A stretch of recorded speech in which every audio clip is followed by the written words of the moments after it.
I'm Rakuten, and this is Rise of Legends, a rather unique RTS game from 2003. Almost entirely forgotten and never really that popular to begin with, this is beyond doubt a hidden gem, not only of an underappreciated high quality, but also of a distinctly well-made design and style and gameplay alike. It is a fantasy science fiction or science fantasy steampunk magical 19th century aesthetic real-time strategy with RPG and grand strategy elements. If that does not sound unique enough, wait till you see this. What is it? A rhinoceros? A dinosaur? It's a rhinosaur. And in this one, we will be fighting the Doge. The device is nearly extracted, my Doge. But the workers are suffering from... They don't know the meaning of suffering, Lieutenant. Keep them at it. Sir! Be on it, soldiers! While such games so strategy, I must say I am impressed with the visual design. It is not every day that you see a fantasy setting nail everything this well. The loose historicity, the steampunk, and the fantasy all on the same level of quality. It juggles three different aesthetics and it makes them perfectly compatible with one another. As soon as you see these units, you know you're in for a unique experience. Between Fusiliers, Salamanders, Fire Elementals, and giant stone furries with Megalomania, the only thing left to add are dragons. And we have those too. What's that? You're being raided by an Anakin Steve Irwin? Well, just send in the Sand Stingrays. Because why not have aquatic desert animals, ridden by sand Amazons with crossbows? While this might sound random in a different context, and it definitely is random, Rise of Legends tends to make it all fit together, partly by keeping some similarities and mostly by situating the differences between each nation and the settings in which they exist. The people who live in a vaguely European continent have boomed with technology and trade, whereas the people in the desert have used magic to make the most of their main resource, sand. So you get sand units, fire units, and glass units, which you get from fire and sand, by the way. And what do you get when you cross an ancient spiritualistic nation with alien technology? That's right, giant stone furries with megalomania. What I'm trying to point out here is that as diverse as the setting is, there is thought put into the creative decisions, and you can definitely notice that it is not just random. These things make sense. Giant bumblebee trading caravan coming through. The aesthetic is top tier, in idea and execution alike, and it is not restricted to being just a nice picture either. Things look just as impressive in motion. Even smaller scale battles look chaotic. Units are trampled or tossed about by bigger units. There are detailed death animations, and you notice the buildup of smoke in the air as the riflemen go on firing. And of course you also get to witness bigger battles as well, and these look fittingly epic, with buildings crumbling and plenty of explosions and fire effects. Or zoom in to see how troops have both a ranged and a melee attack depending on how close the enemy is. And this giant mech with a little awning in the desert. The attention to detail is just right. Bigger epic scenes are just as impressive as smaller and less noticeable effects, and Rise of Legends looks great because of it. It came out in 2003, but the aesthetic is ageless. There is just one thing I should note, however, and that is arguably a flaw, but it is in part also a happy little accident. Some of the units seem to have been animated or rendered at the wrong frame rate. This can give their movements a choppy effect, kind of like stop motion, and this doesn't look that great. But at the expense of making an excuse for a factual flaw, I will say that this isn't necessarily a bad effect. In some units, the lack of smoothness adds to the representation. It is that same choppiness that will look out of place in organic models that actually contributes to the mechanical feel of the automatons. If you've seen videos of smoothed out stop motion, you might have noticed that smoothness can look a bit off in certain models. Sometimes it is better to look artificial, especially when portraying an artificial unit. And what you don't see, in this case frames, can sometimes have a better effect on what you perceive. Compare the sprites for the original Age of Empires to the sprites of the remastered version, and you'll see what I mean. Whereas the latter is definitely nicer, it is not necessarily more expressive. Take another look at the first one. It's not very smooth, but it does have a certain epic aura about it. The choppiness in the concentric movement signifies strain, and the choppiness in the eccentric movement signifies force. The original Age of Empires presents labor. The remaster presents some guy digging very smoothly.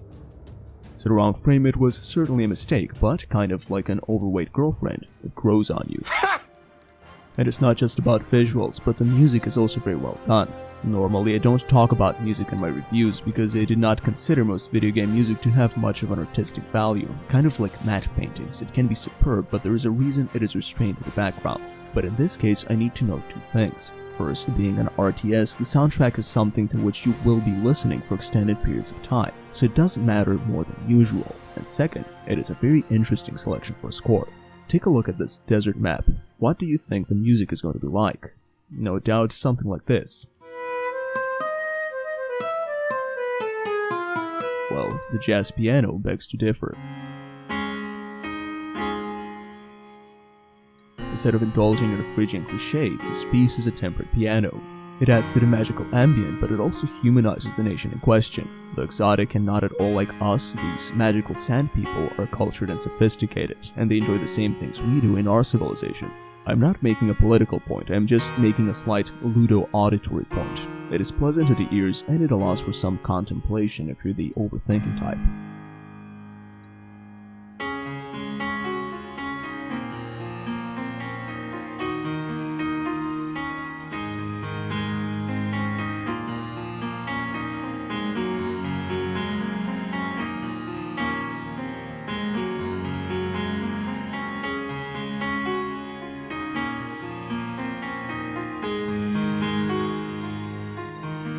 But what about the story? Well, for all the game's visual creativity, there is very little in the way of narrative here. It actually takes a predominantly interpretative kind of world building. There is some basic information about the places you visit, and that's about it. The design suggests an expansive world, and it beyond doubt is expansive, but there's not much the game cares to say about it. I suppose that makes it a Souls-like. There is definitely a plot and characters and a suggested lore. However, the story does not really care to expand this to any meaningful degree. It is one thing to know that all of these maps have history. It is another thing for this history to actually matter. I could put it somewhere between Thrones and Patriots, which had zero story, and Age of Mythology, which had a story and characters and lore, but didn't really develop them past character X does Y, and character Z reacts in an RTS-compatible format. But whereas Age of Mythology tried to be creative about this, and it usually succeeded, Rise of Legends does the opposite. It only cares about the story as long as it gets you to the next level, and where none is needed, none is given. We're here, the bad guy's there, and there are 10 skirmishes between now and what happens next. It feels very middle of the road to me, which is strange considering there's actually quite a lot happening in the campaign if you think about it. It starts with the Doge trying to form his own evil confederacy. He is basically a gothic Otto von Bismarck but with a giant enemy spider.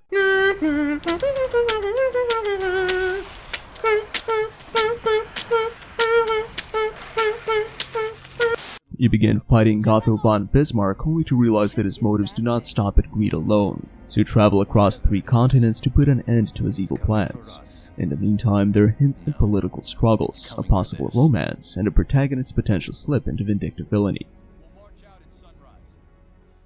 And all these plot points are so dispersed in such tiny segments and so ultimately not leading anywhere that it almost makes for a certain cognitive dissonance to see in just how many ways the plot seems to develop only to conclude that it has never really existed. It is like a person telling you about a movie they saw but mostly forgot, only to later reveal that it was not a movie but a dream they once had and mostly forgot. And it might have been a few dreams fused into one, I don't know. I woke up several times and went back to sleep, and I'm not sure what happened, but I think it would make a good plot for a video game. That is the narrative of Rise of Legends.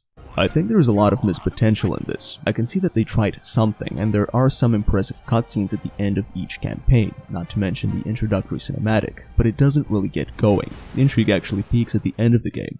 Though told in a short text after the campaign, the ensuing power vacuum sounds to me a lot more interesting than what was happening before. You're playing the epic set piece that took place before the main event. I don't know if this was actually the case, but I can't shake the feeling that the story of Rise of Legends was just the loose historical backdrop for a much more engaging Rise of Legends 2. The pleasure in becoming immersed in this world and the subsequent world building lies primarily in the visual, not the written, which entails filling out the gaps on your own. And this would be fine if not for the fact that it interferes with the campaign itself. The lack of narrative makes most levels play out as literal skirmishes, spacing out actual unique levels too far apart, and consequently further diluting any investment you might have developed for what is happening in the main story. So this time around, we need to destroy the enemy capital to capture an artifact with magical properties. Unlike last time, when we had to capture an artifact with magical properties, so we destroyed the enemy capital. It is fortunate that the mechanics are so solid, because otherwise this would get repetitive fast. It reminds me of the first Battle for Middle-earth game. If you've played that campaign, you'd know what I mean. Which is not to say that Rise of Legends does not have unique missions. There is, for instance, this one, where you invade a territory torn apart by 2 factions, and depending on which one you decide to support, your objectives will be either offensive or defensive, or the one where you fight giant desert salamanders but they only attack at night. so you need to play differently depending on the time of day. And the first quotal mission has you commanding all 3 nations at once. But these kinds of levels are few and far between, and the campaign suffers for it. This would not be a problem if you compared it to a generic RTS. Even a newer title like Spellforce 3 Soul Harvest uses the skirmish format. But Rise of Legends is leagues above the generic RTS in design and mechanics alike, so messing up the pacing in the campaign was a lot of missed potential. The mock grand strategy element also leaves a lot to be desired. It is as bare bones as this picture of an Ursus Peleus. Because they're the bones of a bear. You move your army around to attack territories, which battles take place in real time, and once you've conquered a territory you can build it up for different kinds of upgrades. It sounds okay on paper, but it really isn't. For one, you have only one army, so it is less of a grand strategy and more of a click on the adjacent level kind of gameplay. You cannot defend in real time either, so if a territory you own gets attacked, you either lose it or you lose one of its military districts. This messes with the upgrade system as well, because it makes military districts take priority. And so, units and unit upgrades become a big problem, because in the campaign, you can only purchase them in a grand strategy window, so you'll probably end up not using most units that require unlocking. The third campaign introduces a serious difficulty spike, and at this point I actually left the game for a while. It made me play a faction I was yet to learn, killed off my favorite hero, and completely respect my second favorite. We have lost a shipment. We cannot afford such losses. Going back to the game after this break, however, proved to be the right decision, because this third campaign actually turned out to be the strongest in the game.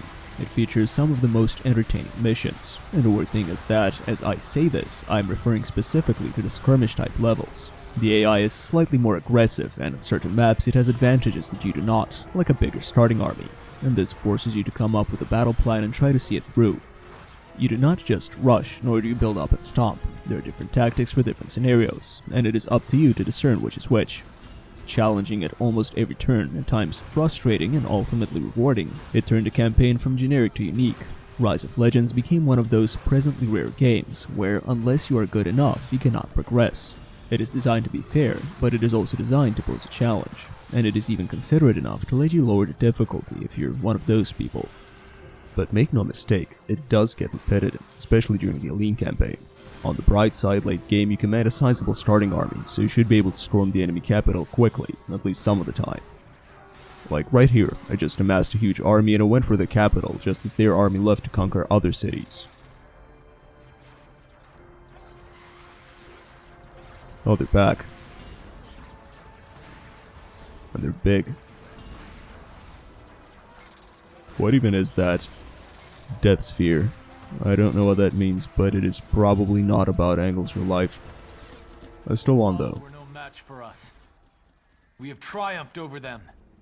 Rise of Legends still has its share of fun campaign moments, be it releasing dragons from the glass prisons, marching through the desert with an enormous army, or just well-developed skirmish types. The campaign is well worth playing. Just don't be surprised if it takes you a bit longer than expected to finish, because you should be taking breaks. It's long and it can get repetitive, so it is best not to risk burning out. But the campaign is not necessarily why you play this. The game is at its best during proper skirmishes. This is its strongest point in regards to value. And while I do think the campaign is worth playing, the mode you do not want to miss is the skirmish mode. It takes everything that is good about the campaign, it does away with its problematic mechanics, and it gives you full freedom in how you want to play. Quick battles, epic battles, no rushing, and even instant wins. And that is in the menu screen alone. We're yet to touch upon the actual gameplay. So the system is almost entirely asymmetrical. You get 3 nations that play nothing like one another. The first is a technologically advanced steampunk nation with Nazi-Italian heritage known as the Vinci. And if that were any more on the nose, they would have been known as the Bergeracs. Their units are riflemen, zeppelins, and clockwork mechs. Think Rise of Nations meets a bit of Warhammer fantasy plus a good deal of Dishonored before Dishonored was a thing. They're the most versatile of the 3 and I like their late game potential. The second faction are the elite, masters of magic and many crafts, inspired by Arabian culture, and with a unique mechanic where they have 3 types of each unit, meaning that their combat versatility makes them behave like 3 very similar factions melded into one. And last are the Quotal. Now these are a bit harder to pinpoint artistically because I'm getting a strong native Mesoamerican vibe, but the use of elephants implies Persian or Indian, or perhaps something else entirely. And do pardon my ignorance if I'm missing something. They are definitely the most exotic of the three factions in mechanics and presentation alike. Their economy is a little different, their units are the most expensive, and they're designed to peak mid-game. Their basic units might have you believe they must be the least advanced civilization, but when you look at them a bit closer, you realize that they're actually the sci-fi faction, the Protoss or the Tau in the Rise of Legends world. While the pre-modern Vinci use rifles and the medieval-looking Aline use swordsmen, Quotal units wield laser scepters. If you've ever wanted jungle Jaffa with stone leopards, this is the faction for you. They also live in the Kami jungle. Just as Age of Mythology simplified the mechanics of Age of Empires, so does Rise of Legends simplify some of the mechanics from Rise of Nations. Rise of Nations was a complex game, to the point where matches against the AI could be played with frequent pauses, almost like a turn-based game. With 6 different resources to take care of plus unit upkeep, it was as economic as it was militaristic. And while I can see what they were going for, simplifying things for Rise of Legends was the right choice. And so this time around there are only 2 resources to worry about, one that you mine and one that you get from trading caravans. But the simplicity in this is deceptive. There are some additional factors that arbiter how you handle the economy. Both of these resources are indirectly related to how many cities you have under your control. The best way to keep a mining operation safe is to own the city near the mining deposit, and the most efficient way to build more districts is to do it in small cities. You can probably see how this encourages you to expand, and a big part of the strategy is finding the balance between developing and expanding. And whenever you produce a unit or build anything, the next unit or building of the same type will cost more. So you must keep this in mind whenever you decide to build up. Each civilization has a different way of approaching these issues, be it early game expansions or hunkering down for the long haul, and part of the fun is figuring out exactly how to go about this, in particular, how to go about it depending on the opponent you're trying to counter. Your strategy against the late game Vinci will not be the same as your strategy against the rush happy Aline. To make matters even better, or worse if you're the type, there is not much information on this game online, so if you want to win a hard skirmish match, you'll need to figure out an approach yourself. You will need to strategize, if you will, in real time. Moving on to combat, combat is satisfying. It is most like Rise of Nations, but with a little bit more micromanagement, and a little less planes, and no nukes, and an emphasis on single powerful units in addition to multiple weaker ones. Actually, it is not that much like Rise of Nations. It is probably closer to a cross between a fraction of Rise of Nations, some Age of Mythology, and Red Alert 2. Kirov reporting. If you don't know what that means, I'll explain. The gist in battle tactics lies in unit selection and planning. Micromanagement plays a role, but it is not essential. Not to the same degree as it is essential in Age of Empires. Yes, it helps to prioritize targets, and you would be a fool not to move your troops out of danger, but micromanaging will only give you the edge if you've got the other things covered. It is much more important to have the right unit positioning before the battle starts instead of being able to reposition them on the spot.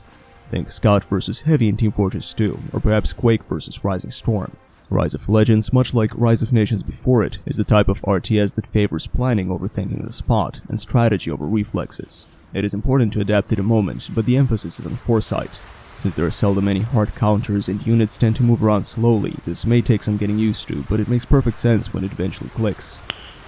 Nice. One thing all nations have in common is the basic unit. They are cheap and reliable, and they're often relevant into the late game. So most military loadouts will include this basic unit, plus a couple of units designed to counter them, and eventually counters to these counters. And it all differs from faction to faction. The Aline start off with soft counters and strength in numbers, whereas the Quotal can take on just about anything. And the Vinci are versatile, so you can choose between a clockwork spider, tanks, or air units, or any combination of the 3, provided your economy is strong enough. They excel in aerial combat, but planes alone won't cut it, nor will any single unit win you the game in isolation. You need to use combined tactics in response to your enemy and your surroundings. And this is where the diversity in combat comes from. You add hero units and things get even deeper. Heroes may not look all that impressive, but they are strong, like this bearded guy with the vacuum cleaner who one-shots buildings, or the general who can snipe, spawn sentries, and take down battalions in his own. There is also a trample mechanic that is a lot more useful than it sounds.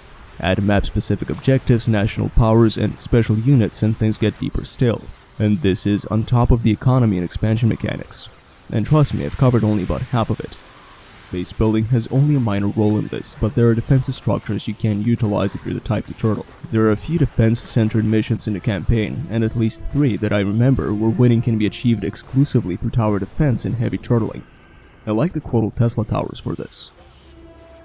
The best part about base building, however, is not in the gameplay but the visuals. It feels good to see how what started off as a small town with only 1 tower has grown into a large megacity metropolis as you build it up with districts. and then you see that the enemies is bigger, so you show him why compensating is a thing, provided you can afford private planes. So that's the combat. Learn the game, plan well, and make sure your economy can support it. Kind of like real life, except that here you can actually learn the game, and your decisions matter, and you actually have a say in your economy. And if any of this sounds complicated, do not let it intimidate you. You get plenty of chances to learn the game. The tutorial and game tips available at all times, and the campaign itself are all good sources. This is not a game you can win with either cheap tricks or without bothering to learn it well, but it is not necessarily a hard game either. It is somewhere between the Battle for Middle-earth 2 and Age of Empires 2 Definitive Edition. I suggest playing on moderate and adjusting the settings as you play. From my experience, this was probably the difficulty on which the campaign was meant to be experienced, at least for the first time while you're still learning. Later on, you should probably move on to tough. Concerning Skirmish, both default and moderate feel too easy, but tough can be seriously tough, especially if you're still learning the game. So if that is the case for you, you can improvise to balance the challenge. Pit yourself against 2 or more NPC players set on moderate. That way, your opponents will not be any smarter, but they will be twice the size. Which reminds me of my recent high school reunion. So you can play it for the challenge and tough or above, or you can play it more casually and moderate. You can be immersed in the challenge, the mechanics, or the art, or the podcast you're listening to while building up your megacity. There are plenty of reasons to play this if you're into real-time strategies, and there are just as many reasons to appreciate it, regardless of whether you like the genre. So what are you waiting for? Go play it. The only factual problem with Rise of Legends is that for some people it might be difficult to acquire a working copy, considering Rise of Legends is pretty much abandonware. For others, however, by the way, did I tell you about leveling up your heroes in the grand strategy part of the campaign? So you get points after every mission, then you just select the hero you want, you go to the special skill you're interested in upgrading, and you assign your points to it. Just putting it out there in case anybody wanted to know. So that was Rise of Legends. It is a gold tier game I wish more people were familiar with. If it sounds like something you would want to play, then by all means, go ahead and do it. I'm sure you will find it enjoyable. And if not, then I hope you still enjoyed the review, and maybe some of these other games will be more up your alley. And remember that once long ago, I too was a rising legend. One left. Check window. Nice. It's amazing game. Legend. Yes, I know it is not a very popular game, but I think that is all the more reason to cover it. It is definitely a hidden gem, and I'd hate to see a masterpiece go forgotten. And speaking of masterpieces, in case you have a taste for classic science fiction, highbrow ghost stories, or semi-satirical mysteries, please do check out my literature. I've published both digital and print-on-demand paperback copies to suit both preferences. Oh, and there is also a book of sonnets if you're really highbrow. It would mean a lot to me if you decide to read any one of these. And of course, if you want to ask me anything or just hang around, you can join my Discord channel. It is about as alive as this game's multiplayer. Links are in the description. So take care, and I'll see you in my next video. Until then, play games, read books, and keep fighting the good fight. Have yourselves a wonderful Christmas.